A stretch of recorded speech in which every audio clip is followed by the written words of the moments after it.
안녕하세요. 경청하고 공감하는 설계사 조영사입니다.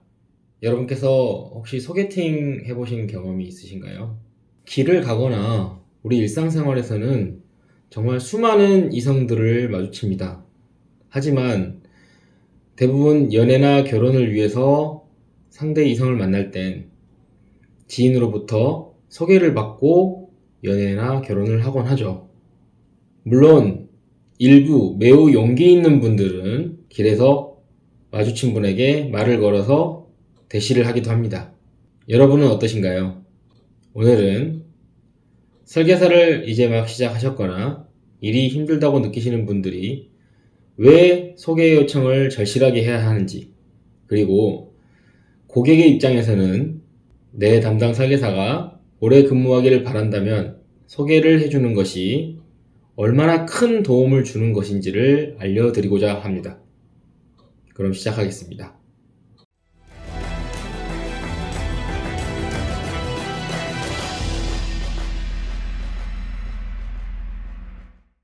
많은 보험사가 설계사의 정착보다 신규 채용에 열을 올리는 것은 어제 오늘 일이 아닙니다. 그도 그럴 것이 설계사 한 명이 채용되면 우선 본인과 가족, 그리고 친구, 가까운 지인들의 계약이 들어오기 때문이죠. 보험회사 입장에서 신규 설계사가 오래 일하지 못해서 일찍 그만두게 될 경우에 계약에 해약이 나오더라도 보험회사 입장에서는 설계사에게 환수 조치를 하면 되기 때문에 손해가 없습니다. 그래서인지 몰라도 신입 설계사에 대한 교육은 대부분 상품의 컨셉이나 수당을 많이 받기 위한 프로모션 등에 치우친 경향이 있습니다. 그럼 이러한 장기 금융상품에 대한 설계 역량이 부족한 상태로 영업에 뛰어들 수밖에 없죠. 많은 보험회사들이 신규 채용을 할 때 보험의 기본 가치와 재무 컨설팅에서 보험의 중요성을 잘 알고 그 기본 바탕으로 상품 교육을 받는 체계화된 교육이 이루어졌으면 하는 바람입니다.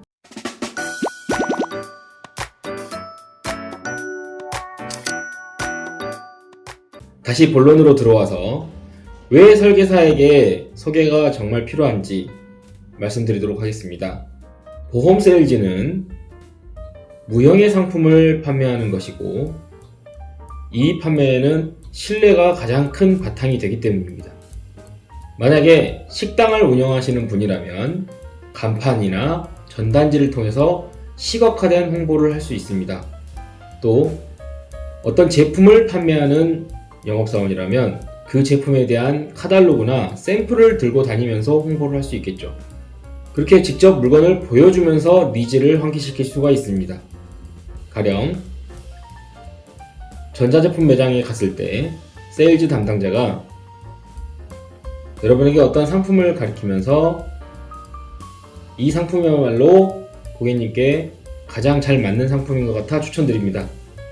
이렇게 짧은 말 한마디 해도 충분히 고객은 그 상품에 대한 만족감을 느낄 수가 있습니다.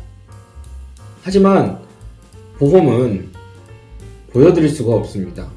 그리고 자동차에 비유하면 전문가가 아닌 이상 자동차의 엔진의 재원이라든지 세부 부품 내용을 자세하게 말한다고 해서 소비자가 알아듣지 못하는 것처럼 보험 종사자가 아니면 이야기를 들어도 잘 이해하지 못하는 내용이라든지 기억하지 못할 내용들이 상당수 있습니다. 그리고 보험에 대하여 당장 필요성을 못 느낄 때가 대부분입니다. 그래서 막연하게 설계사를 믿고 가입해두면 좋겠지, 있으면 좋겠지 라는 심정으로 가입들을 많이 하시죠. 그렇게 설계 과정에서 담당 설계사에게 만족감을 느끼는 경우가 많지 않기에 소개가 잘 나오지 않습니다. 그런데 보험 세일즈를 시작하면 일면식도 없이 나에 대한 신뢰감이 전혀 없는 개척 고객보다 조금이나마 나에게 신뢰감이 있는 지인들을 찾아갈 수밖에 없습니다. 이제 막 일을 시작한 신입 설계사가 길거리나 관공서 등을 다니며 개척을 하기란 정말 쉽지 않죠. 아마 모래사장에서 바늘을 찾는 격일 겁니다. 저도 개척을 6개월간 다녀본 경험이 있습니다. 하지만 들인 시간과 노력에 비해 성과를 전혀 내지 못하고 어쩔 수 없이 영업 방식을 바꾸는 시행착오를 겪어야 했습니다. 지금도 저는 후배 설계사분들에게 개척 영업을 추천하지는 않습니다. 너무 힘든 일이기 때문이죠. 이렇게 지인들을 만날 수밖에 없지만 그 소중한 지인들에게 좋은 상품, 좋은 설계를 해주면 더 좋은 일이 아닐까요? 그런데 문제는 자신의 지인 중에서 보험에 관련된 이야기를 나눌 만한 지인들이 생각보다 많지 않다는 것입니다. 게다가 그 중에서도 또 계약을 하는 고객은 또 일부겠지요. 이렇게 본인의 지인 중에서 보험 얘기를 나눌 만한 사람들을 만나다 보면 생각보다 빨리 그 감한 고객이 소진됩니다. 그렇게 해서 계약을 한 고객은 아마 둘 중에 하나겠죠.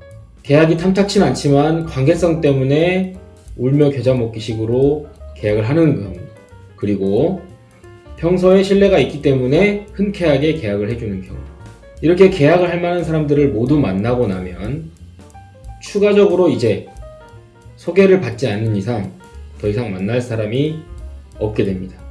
그런데 이전 시간에 말씀드린 대로 보험 설계사는 신계약을 받지 못하면 수당을 받지 못하기 때문에 영업 초반에 본인들의 지인들을 통해서 계약을 많이 받아 돈을 꽤 벌던 설계사들도 이 지인들이 모두 소진되고 나서 소개를 받지 못하면 갑자기 소득이 뚝 끊겨서 일을 그만두게 되는 경우가 많습니다. 이제 아시겠죠?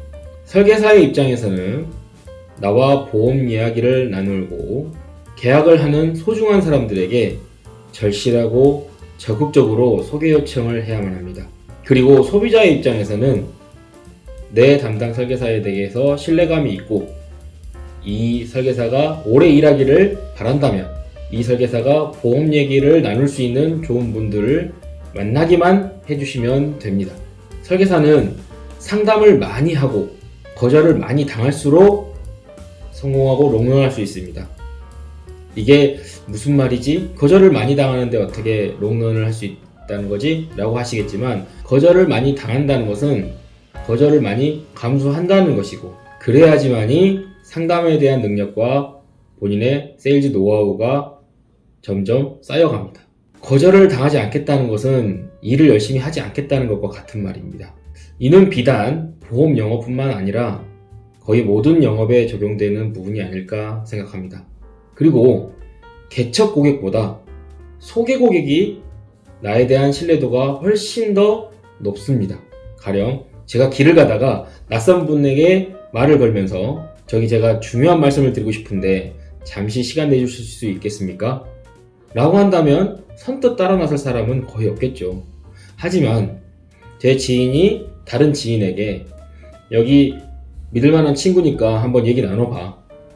이렇게만 해주셔도 그 소개받은 지인 입장에서는 저에 대한 신뢰도, 저에 대한 이미지가 굉장히 좋은 쪽으로 생겨나게 마련입니다. 그렇게 되면 서로 마음을 열고 보험에 관련된 이야기를 나눌 가망이 매우 크겠죠. 보험 설계사에게 그래서 소개는 공장의 원자재, 식당의 식자재, 자동차의 연료, 화가에겐 물감 같은 것입니다. 설계사를 시작하신 분이라면 실력과 신뢰도를 많이 쌓아서 고객에게 적극적으로 소개 요청을 하시길 바랍니다.